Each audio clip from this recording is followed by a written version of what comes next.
Hey guys, Catherine here from Gastric Sleeve Diaries, just checking in with a quick update. I have an appointment at the hospital tomorrow morning. I have about 6 pre-op appointments to go through with the psychologist and nutritionist and surgeon and everyone. So I'm meeting with the psychologist tomorrow, and then next Tuesday I have the first of 2 nutrition classes. So yeah, I'm excited to get started. In terms of insurance submissions, usually the hospital submits the paperwork 3 weeks before surgery. I'm about 6 weeks out now, and I have been asking them to submit it earlier just because I'm right on that 40 BMI. I'm 5'10", 281. If I drop below 280, I disqualify myself, so I really want them to submit before I do so. So I have been calling, emailing, faxing. They said they would submit it 2 weeks ago, but I've been calling the insurance and they still don't have it. But I have emailed the coordinator and harassed her, stalked her a little. She keeps saying she's going to do it, and then she doesn't, and then I feel bad harassing her, but I don't really know what else to do. So she will continue to hear from me. I may resort to bribery, but yeah, I guess this is something a lot of us have to do to get it sorted. I think they said they've never actually had a problem with insurance, but I'm with Tufts, and apparently they're notoriously tough with bariatric surgery. They have that 6-month qualification program, and apparently they can make it a little difficult. So I just want to get that in, and even though they're even though they're saying it won't be a problem, I just want to get it in so I can have some peace of mind. And then answers quickly to 2 truths and a lie. My 3 things were: I'm a British citizen, I'm a book nerd, and I threw up in an Egyptian pyramid. I actually am a British citizen. I moved to America when I was 4 and didn't actually get American citizenship until I was 17. So yeah, my parents are British. We moved to the States for my dad's job, and I lost my British accent when I was about 7. Yeah, my husband is Scottish, so he moved over from Edinburgh. I went back for university, so still have all my extended family over there, but have dual citizenship now. Number 2, I am a big book nerd. That was true. I have my master's in English Lit. Love to read. I can give you a little shot. I don't know if you can see it.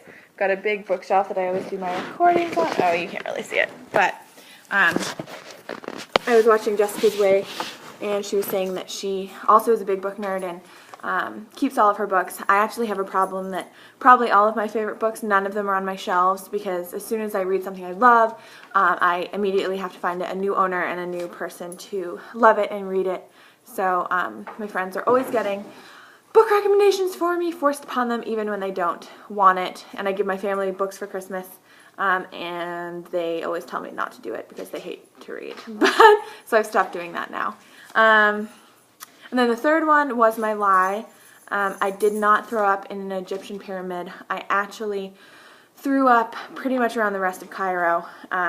We went on a bus trip from Sharm el-Sheikh to Cairo, and it was 8 hours there, 8 hours in around the pyramids, and then an 8-hour drive back, and I got really sick probably an hour into that bus ride and vomited all over the parking lot of the pyramids, the streets of Cairo. It was a huge disaster. So yeah, that was my lie, but it's sort of close to a truth. Sorry, Maggie is eating a brush. Yeah, and then the other thing, random question I had was, I know a lot of you have talked about after surgery that you have sugar-free Jell-O, sugar-free popsicles, and I just wondered if any of you have a sweetener intolerance at all, because I can't have any aspartame or any sweetener, Diet Coke, anything like that.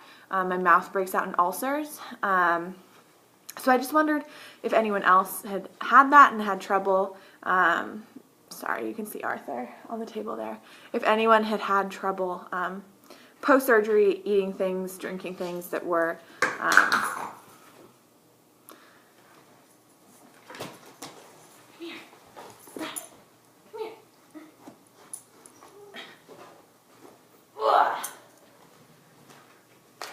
Alright. They're too disruptive.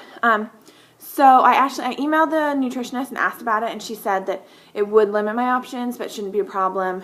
She said there's still things like True Lime and chicken broth that I could do. But I was just curious if anyone else has a sweetener intolerance. And then another thing that I was looking on my phone the other day, and pictures of me came tagged. I think I posted them on Facebook for any of you who are friends with me on Facebook.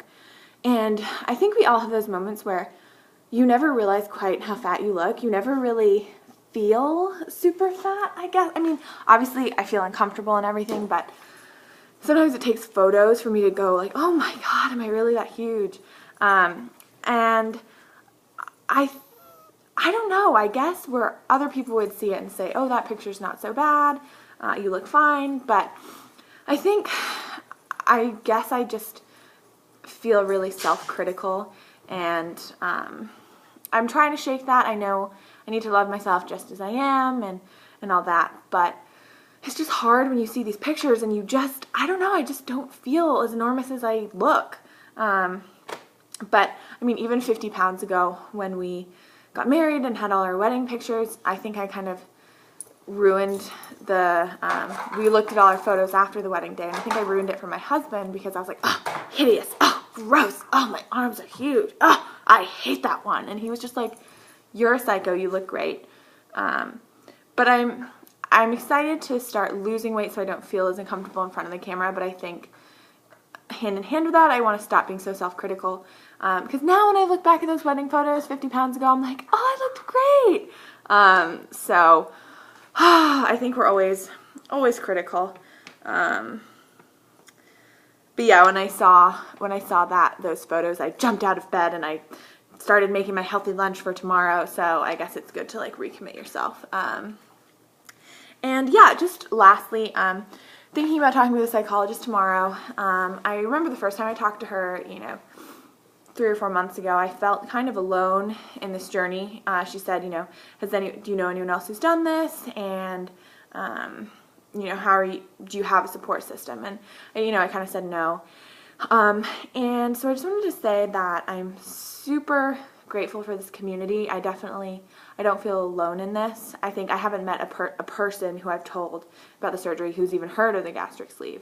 So, yeah, I think I'll tell the psychologist tomorrow that, I really feel like this community is really incredible. Yeah, and I will be playing the Annette's 9-question game. I've really enjoyed watching your responses to it, and I'll be at my mom's this weekend for Easter, so I plan to do an update with that then. So, hope you guys have a great weekend, and I'll see you all soon. Bye!